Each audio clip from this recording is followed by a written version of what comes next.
Jangan hilang, jangan hilang. Okey, itu dia. Selamat datang ke studio Bukit Sakti hari malam ini kita ada guest artis yang dia sebenarnya artis, jadi saya panggil guest artis. Awak ada skrip hari ni? Ya ni, skrip ni. Skrip hari ini special saya kerana ada skrip. Kerana hari ini adalah hari yang bersejarah bagi kami berdua sebab inilah pertama kali kita ni dapat bersama dalam satu program dan saya dapat interview dia. Dia adalah kawan baik saya ni sebenarnya. Kawan baik saya. Saya lama nak buat intro masuk dia belum habis. Masuk belum habis. Okey. Saya kasi awak channel dulu. Okey, go. Okey, selamat datang ke studio Bukit Sakti. Datuk Khairul Anwar Saleh. Saya.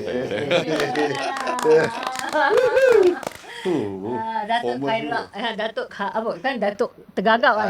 Datuk Khairul Anwar Saleh, Media Maven. Ya, Media Maven. Media Maven apa? Maven tu apa? Maven seorang yang pakar dalam sesuatu bidang, bidang media. Yeah. So he's a media maven lah.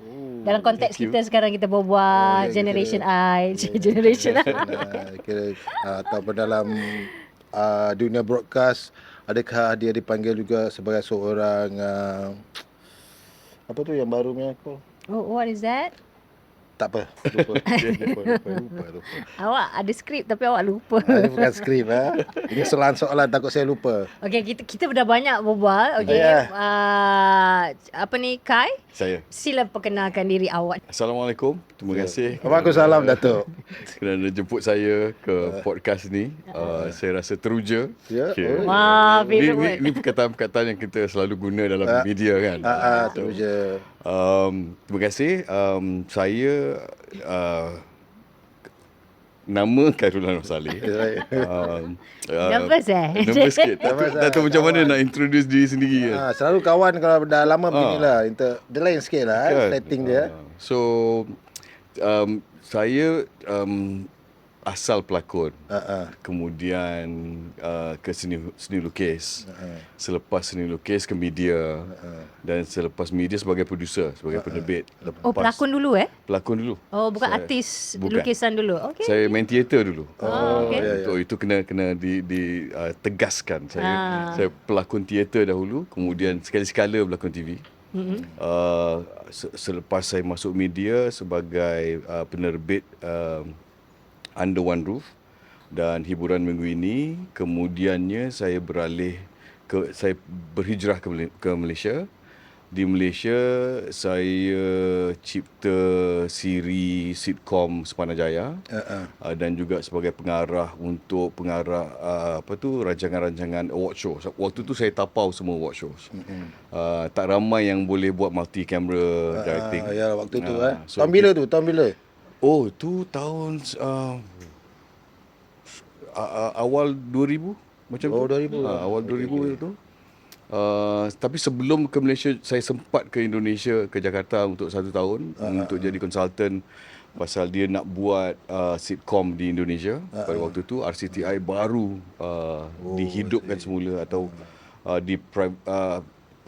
is privatized selepas Soekarno dan sebagainya. So I managed to experience pada zaman tu lah. Selepas buat penerbitan, saya join Astro. Dengan Astro juga sebagai ketua production, head of production for Malay content. Dan selepas tu saya dipelawa untuk menjadi ketua bahagian bisnes Melayu Astro. Pada waktu tu saya agak kaget sikit lah kan, macam business. I told them, I said my degree is in fine arts. Tak ada langsung tahu pasal business. But my boss waktu tu insisted yang they needed someone yang tahu tentang content untuk majukan business Astro. So then at that point waktu tu saya mula sedar tentang kata-kata content is king. That was quite true, kerana melalui konten-konten yang kita produce, kita nampak peningkatan dari segi business di Astro pada waktu tu lah. Selepas Astro 15 tahun macam tu, then I move to Media Prima, dipelower untuk jadi ketua pegawai eksekutif di Media Prima Television Network. So saya jaga dekat 4 saluran free to air, dan juga Primeworks. Tu kontrak tu tamat pada tahun lalu, dan sekarang ni saya parti bebas. Oh, so that means dah berapa lama Datuk? Cik, nak kena panggil Datuk macam okey, disclaimer, saya dengan Khairul ni dah kenal lebih 30 lebih tahun. Betul. Jadi kalau kita nak berbual saya Datuk macam kecoh sikit kan. Kecoh sikit. Jadi saya panggil Kai je lah ataupun John lah. Saya pun nak disclaimer. saya kenal Kai melalui Adi. You kata 30 tahun kan, melalui Cik Adi. Jadi saya tak kenal Kai sampai 30 tahun lah. Nanti orang question saya punya umur. Wah ya, baik sensitif ingat So saya almost 2 decades. Decade. 20 tahun lah, 20 tahun tu. Yalah. Almost 20 tahun. Ya. Wow. Jadi I rasa dalam bidang ni you almost 25 tahun? Dah lebih ya? 30 30 tahun. juga. Oh yalah. 30 tahun secara sepenuh masa lah in the business. So definitely he has played, he have left that big impact dalam landscape media Malaysia dan kira Asia Tenggara lah. Dia kira macam waktu tu pencetus. Kan sekarang orang suka pakai pencetus. Pencetus. Tapi bukan Umar. Dia pencetus media. Pencetus waktu media. itu mungkin dia one of the early player yang saya rasa waktu tu pasal saya dengan dia dulu belajar melukis dan stuff dia, dan dia lari ke media broadcasting. Jadi saya rasa itu menarik lah sebab dia Khairul ni melebarkan sayapnya. Ke Saya punya Jakarta, ke Malaysia. I punya first impression of Kai bila saya kecil-kecil tengah tengok TV. Yalah, betul. Tajuk dia Sketsa Memori Biru. Dengan kakak atau cik tu is yang melakon Gelora Fauziazi kan. Yes. Tapi waktu tu dulu kita bebas untuk berkarya lah. Macam scene-scene macam itu semua boleh Ya. Jadi waktu tu Luar. luar. Tak tahu waktu tu lu rasa macam teruja tak untuk dalam berlakon dalam Tak, waktu tu scene pasal tu. kita berlakon teater, kita pelakon kan. So watak apa yang diberikan kita rasa okey, kita boleh buat, kita buat. Dan pada waktu tu saya tak rasa yang benda tu heavy sangat lah. Pasal dia agak tertib.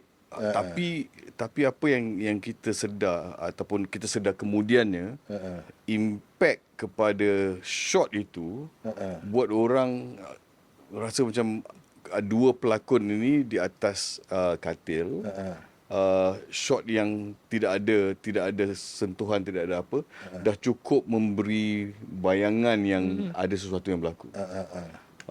Dan sebagai pelakon waktu tu saya tak banyak berlakon TV, tapi bila somehow dapat peluang-peluang lakonan tu, watak-watak tu macam watak-watak yang mereka rasa ni challenging sikit bagi Khairul waktu tu. Saya ada juga satu iklan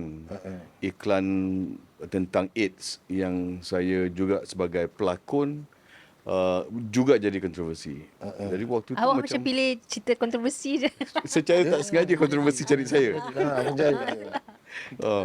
Tapi waktu tu kontroversi ya. Waktu tu kontroversi sungguh. Satu drama tu jadi satu kontroversi. Tapi apa yang kekesalan saya lah waktu tu, perbincangan tu hanya mungkin kalau sekarang mungkin lebih teruk lagi sebab ada social media. Tapi pada waktu itu ada jugalah macam kritikan-kritikan yang tidak menggalakkan ataupun merasakan yang adegan itu Scene memberangsang. cerita bukan scene. Cerita tu the story itself. cerita dia pasal saya sebagai Ni yang scene atas Fauzal. katil tu kan? Okey, scene atas katil. Cerita tu pasal saya dengan kononnya arwah bapa saya punya kekasih ni. Saya tak kenal bapa saya, tapi saya terjumpa kekasih arwah bapa saya dalam cerita tu. Wow. Dan really? Bekas. bekas Ke kekasih. still going on that time dengan bapa awak lah dalam cerita tu? Bekas lah pasal dah ex lah kira. dah ex lah. wow. Dalam watak tu bapaknya dah meninggal. So terjumpa girlfriend bapak tu. Dan si girlfriend ni tengok anak rasa macam teringat Bapak. kekasih lama. Dan anak ni pun nak kononnya nak tahu pasal cerita bapaknya. Kemudian terbabas. Buat cerita lain. Buat cerita lain. So that was the story. The story was a controversial one. Adegan tu taklah heavy sangat. Tidaklah. Yalah. Dia itu But it was interesting pasal dia punya Ya, story tapi plot. tak ingat, I tak tahu cerita dia sangat kan. Tak ingat cerita dia lagi lah. Cuba ingat tu scene aja. I still remember that Yalah, scene. scene And tu then yang it becomes a perbualan. Lepas surat yalah. khabar Betul. keluar, apa semua terbaca dia, apa sebab semua. dia ni tak ada seutas baju kan. Tak ada. Dia Tak pakai kira, baju kan. tak ada apa? waktu tu tak. No, Tak kan? stop. Jangan There jangan wasn't any malu-malu. Jangan talk. malu-malu. Tak pakai baju it's okay. Waktu tu okey buka baju. Open top. Waktu tu okey buka baju. Sekarang jangan lah. Ya. Sekarang lagi macam ada Netflix apa semua okey apa? Tak. Tak ada. Tak, sekarang nak kena DI lebih. Ya betul. Betul lah. Ya. Kita kena terima hakikatnya. Jadi okey. That was a good siapa yang tulis cerita tu Hamid Ismail tak salah. Oh, Pak Amir. Dahsyat lah. Pak Amir berkarya best lah. Okay. Sekarang dah tak boleh lah. Macam cerita-cerita macam gitu lah. Then Salah. is it not a few years later, maybe 5-6 years later after that you terus ke Malaysia, Malaysia, yeah. then you hilang dalam dunia lakonan. I mean mungkin boleh share Sebab why you decide to hilang dalam dunia lakonan. Adakah sebab tak boleh Sebab makan lagi ataupun you rasa you nak progress to another. Waktu tu saya rasa the challenge untuk jadi seorang pelakon tidak cukup memberangsangkan. Macam saya suka main teater. Teater is very challenging. Saya pernah berlakon di bawah arahan Arifin Senior, arwah Arifin Senior. Seorang pengarah besar di Indonesia. Saya pernah berlakon di bawah Christian Jit, seorang pengarah besar di Malaysia, dan saudara Lut Ali, pengarah dan guru saya di Singapura lah. Dan saya mula merasakan yang watak-watak ataupun projek-projek lakonan TV ataupun teater tidak memberangsangkan. Dan waktu tu saya merasakan yang saya perlu cari a new challenge. So bila saya tamat pengajian, balik kahwin. Bila balik kahwin kenalah cari kerja. Saya rasa macam okay, I do need to find a job lah. Stable job. Stable job. Kira kalau dulu I still remember the context yang orang-orang tu gunakan jadi apa ni Atif. Nanti sabar Oh, belum sama-sama. lagi habis cakap. Okey, Sebelum okey, terlupa keluarkan handphone awak, saya nak Sabar. pinjam sekejap. Okey. Anyway, balik ke saya ingat lagi the term yang apa makcik-makcik dulu, pakcik-pakcik dulu gunakan kira apa ni orang jantan ber-CPF. Yes, yes, yes. SPF lah. Betul. Konteks jantan tak ada Kan, SPF. Itu saya. Waktu Okey. waktu Itu dulu. Waktu itu antara tekanan atau social pressure, community pressures, family pressures. Tapi saya pula pilih untuk kebetulan saya dapat peluang untuk bekerja di waktu tu Television Corporation Singapore, TCS. TCS Pada zaman TCS tu saya dipelawa untuk join as producer. Dan saya tak rasa yang itu lari jauh. Cuma saya tinggalkan dunia lakonan.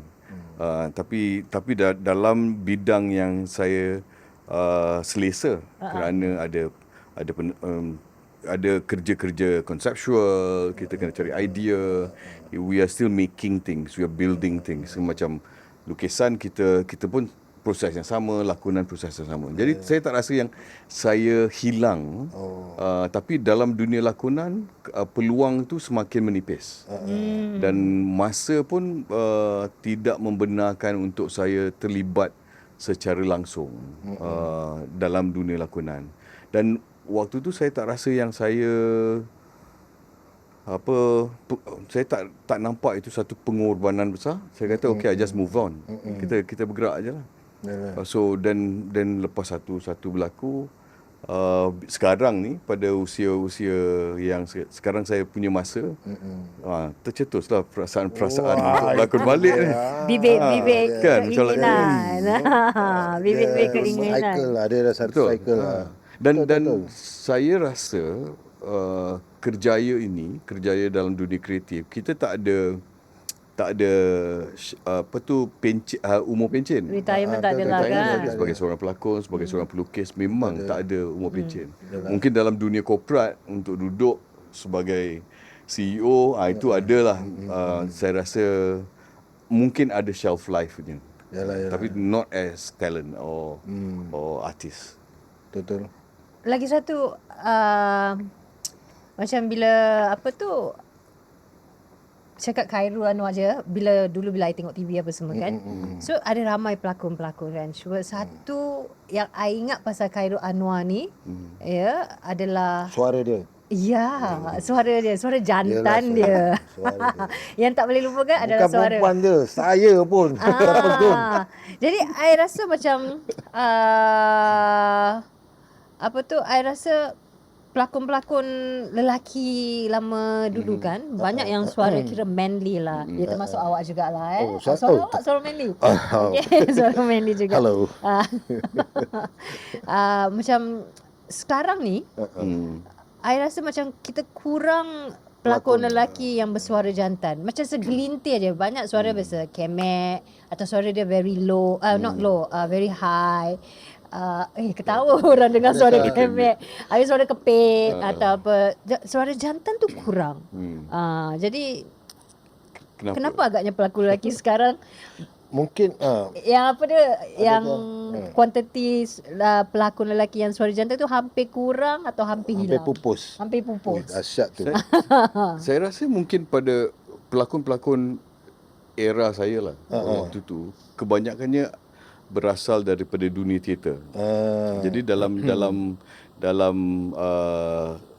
apa kata orang tu, kelompok teater ni kita berlatih setiap minggu ataupun mungkin 2 minggu sekali. Saya ingat pada waktu saya sibuk teater, saya berlatih teater dengan menggunakan suara dan sebagainya hampir setiap hari. I think about 5 days a week saya kalau tak dengan kumpulan teater ni, kumpulan teater tu dan kumpulan teater Lot Ali, dan saya mengajar bengkel-bengkel lakonan dan penggunaan suara tu dipelajari. Dan saya rasa mungkin saya juga perhatikan yang ada kelebihan dan ada kekurangan juga. Kelebihannya kadang-kadang orang berlakon teater ni dia penampilan kita agak keras. Mungkin kita Projection dia terlalu besar sangat. So mungkin pengarah TV pada waktu tu mungkin tak dapat nak bentuk pelakon-pelakon teater ni okey, gunakan teknik ini dan sebagainya.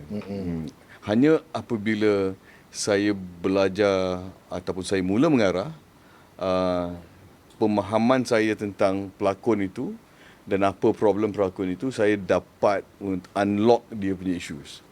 So itu kelebihan saya lah pada waktu tu. Sebab because you ada experience theater dan also in front of the screen itself. Dan saya pun rasa yang sekarang ni I think ramai pelakon lupa tentang suara watak itu. So the voice of the actor. So the working of the voice tu ada kalanya kita berjumpa dengan pemahaman watak dan but your creation as an actor, macam kita melukis, the creation is in creating the persona of the actor, termasuk suara. Itu yang mungkin hilang atau tak ada ataupun proses itu tidak tidak diambil berat. So that mean proses ini hanya akan diperolehi melalui teater ataupun Teater antara satunya. Atau practice. so kalau tak ada teater, let's say Kalau tak ada teater, seorang pelakon tu harus melalui proses lakonan ataupun workshops. workshop. Okey, kalau kita ambil contoh an athlete. So kita nak buat say full marathon 42. Saya bermula sebelum saya sampai 42 tu, kita mula belajar macam mana nak berlari selama setengah jam. Macam mana nak berlari selama 5 km, 10 km, 21, 42. Sama juga dengan seorang pelakon. Apa latihan yang dia buat untuk mempersiapkan diri dia sebagai seorang pemain. Everybody need to put hours in their craft. Whether you're an athlete, artist, pengarah, writer, that hours of craft work, itu saya rasa kurang berlaku dalam dunia pelakon. Kita kerana mungkin kita sekarang ni the social media platforms membolehkan seseorang itu popular dengan begitu cepat. Dan mungkin hal-hal kerja seorang pelakon itu tidak diambil, tak penting. Dan saya rasa sebagai, saya pun antara yang the guilty party lah dalam media. Kadang-kadang bila saya dengar my team cakap, oh kita panggil pelakon ni sebab dia punya follower dekat 1 juta, dekat 300,000, 500,000. So it's sad, but that is the reality. How do we rectify? Somebody need to start. Somebody need to start. Somebody need to start a new process. Somebody need to introduce that new process. Ataupun suatu macam saya cakap dengan kawan-kawan sejak saya free sekarang ni kan. Saya nak masuk dalam balik dalam dunia lakonan, tapi nak berlakon dengan pengarah yang saya kenal. Supaya kita boleh let's re-engineer the whole process again. Okey, kita gunakan proses tu baliklah. Nanti Ataupun sekarang saya rasa pelakon dah nak jadi popular tu dah jadi mudah. Betul. Macam dulu kita ada pelakon-pelakon yang hebat. Jadi in order to be the best, you have to practice. Yeah. Sekarang tak perlu lah. Aku popular, aku ada ini je. Mungkin adakah itu satu penghambat untuk mereka improve themselves? Saya rasa okey, bila kita tengok drama tu mungkin ada beberapa jenis produk kan. Say when talk about fiction, dia ada fiction, kalau novel kita ada the paperback novels, dan dia ada yang literary novels. So mungkin dalam dunia pembikinan drama perlu ada that consciousness untuk create different types of drama. Kalau kita lihat selalunya kadang-kadang ini pun salah industri juga. Kita suka nak label, oh ini very arty. Bila kita cakap arty, oh ini very festival like. Tapi sebenarnya kerana kurang kemampuan kita untuk mendefinasikan sesebuah drama tu buat kita jadi ambil jalan senang lah. And then we put the blame on an actor yang berlakon cerita-cerita yang popular. Popular tu penting, tapi saya rasa kalau let's say we start taking a step back, re-look at and re-engineer fiction dan pemahaman fiction tu sendiri, mungkin kita boleh jumpa barang baru. But as long as kita masih ada blinkers yang macam kuda lari race, but we need to take off that blinkers, and then the community, the drama community maybe akan jumpa barang baru. But we need to be conscious. I don't know whether I answer your question ke tidak. Ya, okey. Okay, Ya, boleh kita re-engineer aja. betul. Yeah. Betul, it's true. Okey, jadi you rasa, tadi kita cakap pasal kekurangannya pelakon lelaki yang bersuara jantan. Salah satu sebabnya kurang praktis. You rasa boleh tak bakat yang ada pada seseorang tu hilang? That's a good question. bakat kalau tak diasah, Tumpul ya. tumpul. kalau saya nak berlakon balik, apa yang saya nak buat, saya perlu buat. Dekat situ macam okay, I think I can do this. Oh, I need to do this. Itu dah ada lah, dah nampak macam jalan dia dah nampak. Yalah. Tapi kalau saya nak mengarah, for example a concert 10 kamera, itu saya nervous. Saya kata mungkin bagi budak-budak muda je lah. Yalah. Mengarah ataupun menerbit, awak lebih suka? Menerbit. Kenapa? Menerbit pasal fokus dia kepada pelanggan tu tinggi. Dan mungkin momentum saya sebelum-sebelum ni memang kerjaya saya for the past at least 15 tahun memang ke arah memahami pelanggan.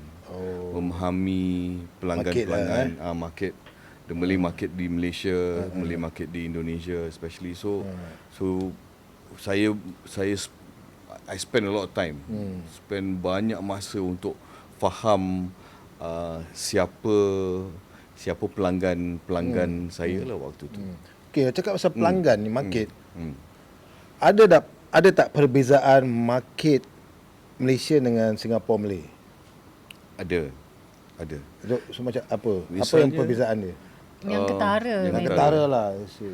Saya rasa pasal Malaysia ni, apa yang kita faham tentang Malaysia kadang-kadang lah, macam saya pun buat kesilapan yang sama bila masuk Malaysia waktu tu. Saya ingat Kuala Lumpur tu lah Malaysia. Tapi sebenarnya Kuala Lumpur tu adalah satu Ada kampung, ada satu bahagian daripada Kecil ya. sebenarnya Sedot aja. kecil sangat. I see. Very very small. 15%, 10%. Possible. Tapi bila kita lihat, kita ambil contoh sampai Kuala Lumpur. Dari Kuala Lumpur kita bawa kereta selama 45 minit menuju ke arah mana sekalipun. Dan you can see the landscape dah jadi lain. Pergi kedai-kedai jadi lain, dan suara-suara, bahasa-bahasa dah mula lain dan sebagainya. Dan itu apabila saya di Astro waktu tu, saya berkesempatan untuk mengenali Malaysia secara mendalam, masyarakat Malaysia secara mendalam. Baru saya kenal, kemudian saya kenal seniman-seniman lain macam Muhammad Khalid, for example, arwah Muhammad Khalid yang memperkenalkan saya masyarakat Ipoh dan masyarakat luar bandar yang dia angkat. Dia rasa ini penting. Kerana sebelum Muhammad Khalid, filem-filem Malaysia, filem-filem yang basically base Kuala Lumpur lah. Daripada zaman Yusof Aslam, sebelum zaman Yusof Aslam, zaman Daddy M. Burhan, bahasanya tertentu saja. Tapi bila datang Muhammad Khalid, dia introduce Perak, dan kita nampak, produk itu pecah satu Malaysia. Dan juga kemudiannya saya bertemu dengan Sabri Yunus, dengan karyanya Poya Chong Chodeh, karya Kelantan yang besar, yang karya popular daerah yang besar. Okey, ini perspektif hemisfere Malaysia. You being Singaporean yang dah experience kat Malaysia, bagaimana pula kalau you lihat pelanggan di sini pula? Let's say you pindah pula ke Singapura dan you lihat pelanggan Melayu. Apakah diet kita yang you rasa perlu ada? Diet entertainment kita. Diet entertainment kita. Singapura ni lain sikit kan dia urban sikit. Faham. Susah nak jawab soalan tu. Kenapa? Kenapa Datuk? Sebab Saudara-saudara, satu, mana ada benda yang susah? satu sebab saya dah lama tak berada di Singapura. Okey. Macam beberapa konsert di Singapura dan di Johor. Dan bila saya interaksi saya bila saya buat Maharaja Lawak dan Gegar Vaganza, secara kasarnya the mass audience dia suka makan nasi belauk. Nasi belauk tapi lauknya berbagai-bagai. Mesti banyak lauk. Banyak lauk. Mungkin sebab masakan tu tak macam mana masakan Rencana ratus dia tak? tak sama dengan, say for example your drama tak sesedap, not your drama Singapura. Wow, disclaimer dia takut. Takut nanti kita tak panggil berlakon ke. Berlakon nanti. tak panggil lagi kan. Bagus. Okay. Drama-drama Singapura tidak sesedap makanan-makanan Singapura. Itu diorang punya. Saya pun rasa macam tu. Kerana macam bila kita makan, say for example lah, orang Malaysia kalau datang Singapura, nasi biryani Islamik, Haja Maimunah, semua tulang, murtabak, Zam-zam mesti. rencahnya rasa tau. Kita rasa the ingredients are good, the produce is good, good meat, semua cukup sedap and berkualiti. Mungkin cost. Mungkin hambatan cost untuk Singapore to produce a piece yang boleh travel. Not ini caveatnya lah. Untuk buat sebuah drama Singapura yang boleh travel ke Malaysia, dia memerlukan beberapa percubaan dengan harga yang lebih besar daripada apa yang dah produce. For example, because kalau you nak panggil pelakon Malaysia datang Singapore, semua jadi Singapore dollars. The expectation is a lot. Dari sudut payment is a lot higher. Dari sudut dan mungkin commissioners ataupun siapa yang biasa beli drama-drama di Singapura, mungkin cita rasanya agak limited to or constrained by whatever reason. Dia tak loose, dia agak ketat. Saya pun rasa macam drama ni agak ketat sikit. Dia nak pop tak cukup pop. Dia kalau dia nak buat dia jadi macam betul-betul soap yang cerita Dia tak confirm. dia tak confirm. Benda tu tak confirm. Dia tak define apa yang exactly. Macam say for example, kita selalu cakap kan the cliche drama di Malaysia. Cliche drama di Malaysia, anak Tan Sri playboy dikahwinkan dengan seorang anak gadis kampung supaya anak gadis kampung ni boleh betulkan anak Tan Sri yang spoiled brat ni. Yalah. Itu klisenya. Tapi klise tu memang laku.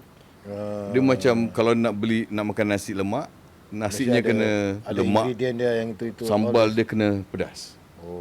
Itu kena Hari-hari clear. pun okey. Itu pun okey. Diorang enjoy Hari-hari lah. pun okey. Okay. Kena clear. So what is the Singapore brand? What is the Singapore drama brand? Malay drama brand. Macam bila Korea waktu awal-awal meletup dulu, I think awal saya ke Korea 2006 2007. Waktu tu kita memang ada target lah, macam let's study dia drama punya revolution or evolution. Saya berjumpa dengan one of the executive producer, dia kata it's very clear we are serving the housewives. Dan apa klisenya tentang drama-drama Korea ialah lelaki dia semuanya lembut. Lembut maksudnya hatinya lembut, very romantic, very sensitive. You cannot say lembut, sensitive. Let me rephrase that. Saya adalah peminat tegar. Design watak lelaki semua dalam Korea untuk create a fantasy kepada penonton-penonton Korea, especially the housewives. Because kalau kita tengok lelaki Korea yang asli ataupun di rumah, they are very stern, garang, straight and rough. So tapi watak-watak dalam drama, ini cakap drama, filem asing. Dalam drama semuanya is that fantasy yang they create. So klise ni kadang ada kalanya penting ataupun kita perlu faham perlunya clichés dalam kita punya produk popular. You need to have a clear bait, a clear hook. So ada orang panggil klise, but kalau kita faham klise tu, kita clickbait. Kalau kita faham apa yang klise, kita boleh gunakan klise itu untuk our product. I think. Alright. Jangan hilang, jangan